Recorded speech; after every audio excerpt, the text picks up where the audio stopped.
Hi everyone, let's take another look at the Judo Advantage here. And what I want to talk about in this video is directional change and changing of movement. So primarily I'm going to be working out of chapter 9. Okay, here's the book as you can see, and in chapter 9. And the chapter 9 title is Movement is Controlled Motion. And I go into some analysis here in that book, but specifically in this video, it's just kind of a golden nugget to take from it. Hopefully it's a golden nugget for you. Is we are going to look at two examples of changing motion, changing direction in movement. Okay. Now again, motion is just general movement, and movement is specifically directed to some direction. You know, it's a specific direction we want to take a guy. So anyway, the first example in this video, in today's video, is going to be we're going to throw an opponent in one direction, and then we have to stop. We have to, we accelerate, we have to stop, we decelerate, then stop, and then immediately change direction to follow up, say, into ground fighting. And the example we're going to show today in the first video is Okuriashi Barai, the sliding foot sweep, send after foot sweep. And Derek is going to throw Jacob, and he's going to throw him, follow through, and we're going to explain how you then have to stop, stay balanced all the time, stop, stay balanced, and reverse direction to go back to apply Jujigatami.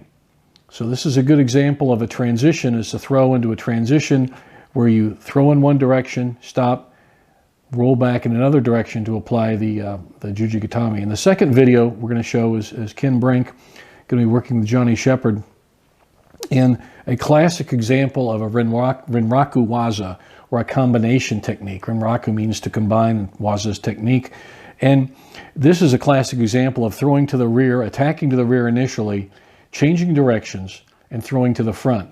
And in this particular case, Kenny was teaching a fake Ouchigari type fake to elicit a response to get Johnny to open up, and then immediately switching direction from the rear attack with Ouchigari into a front attack with Taiotoshi. Classic example, a very good example, and quite commonly used, and it's commonly used because it's effective. So anyway, we're going to take a look at those two examples, and there are many more obviously, as you know, but these are good examples of what we talk about quite a bit. I want to talk about quite a bit here in my book, The Judo Advantage. So let's take a look at those videos, and then we'll follow up with some final stuff at the end, so stay tuned.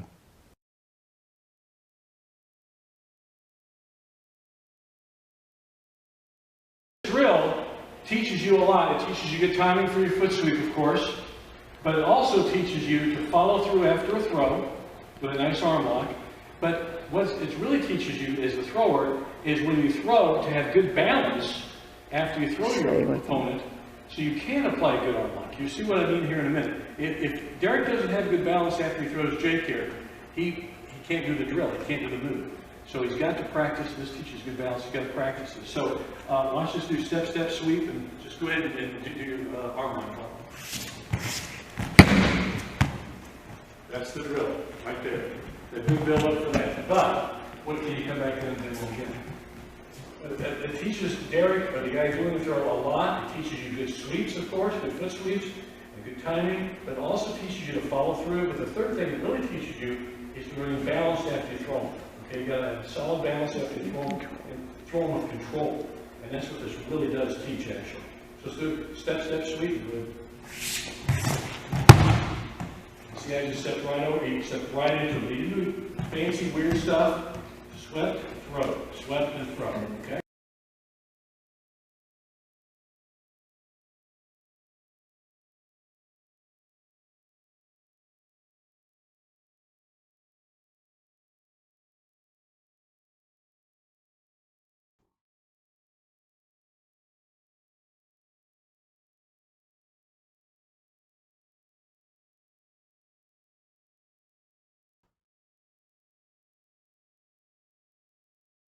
I'm still putting my shin in his ribs. Okay, so it's not like I come through like that. No. Okay, there's too much space in between there. Make sure that when you do the sweep, knee comes down, so now I'm right under, or right over, he's right underneath me. Foot comes collects the head. See, that's a head sit. You go right into a good head sit or shoulder sit control position. So you notice he didn't do anything weird, he just was there already. One more time, watch out. He doesn't have to do anything exaggerated. He just squats, sits on his head, sits on his shoulder, and goes back and gets the jujitsu time. If he gets it a little bit too far away from you, just take a step in and do it, okay?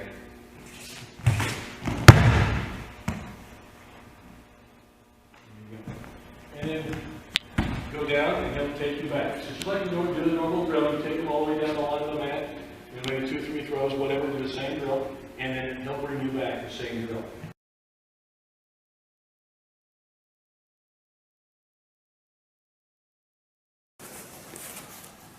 One of my setups, we're going to hit OG. Now, I'm really not going to hit OG, I'm going to do like a feint. I'm going to take this part of my leg right here, and I'm just going to make him feel it. Just right there. When I do this, I want to make sure my foot, which we're going to call my first step, is already there, where I want it. So this is my first step. First step. All right, and notice how far this number 2 is going to have to get out here now, but I can do it. You guys can do it too. So, 1, 2, out in front of me still. 3.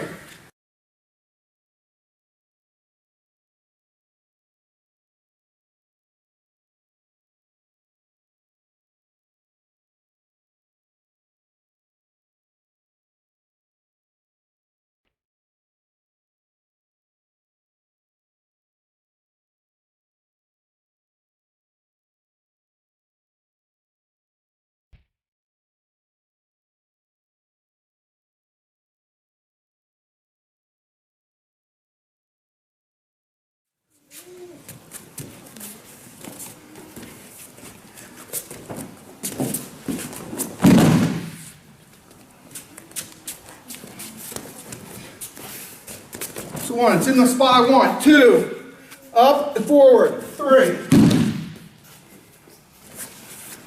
Question. You do it again, kid. Like Johnny loves that, but can you do it again, please? All right. 1, 2, up, out in front of me. I'm looking. 3.